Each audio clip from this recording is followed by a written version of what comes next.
என்னைக்கு குளம் வந்தது தெரியுமா? எனக்கு அன்பான தேவ ஜனங்களே, மயிலாப்பூர் குளம் எப்படி உருவாச்சு தெரியுமா உங்களுக்கு? பட்டினப்பாக்கம் மயிலாப்பூர் குளம் எப்படி உருவாச்சு தெரியுமா? இந்த பகுதியை ஆண்டவர் யார் தெரியுமா? நவாப் முஸ்லிம். அப்பெல்லாம் கோயில் கிடையாது. அங்க போய் பாத்தீங்கன்னா ஆபிரகாம் தெருவுன்னு இருக்கும்.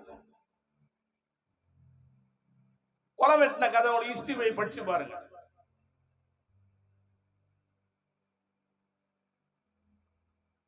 சபரிமலைக்கு போய் கோயிலுக்கு போறாங்கல்ல, சபரிமலைக்கு இந்த செய்தி எல்லாம் கேளுங்க. சபரிமலை கோயில் கட்டினதுக்கு நிதி கொடுத்தது யார் தெரியுமா? ஒரு பாஸ்டர். எத்தனை பேருக்கு தெரியும்? ஏண்டான்னா ஜாதி மதம் இன்றி எல்லாரும் ஒரு மனதோடு வாழ்கிற தேசம் தான் நம்ம தமிழ்.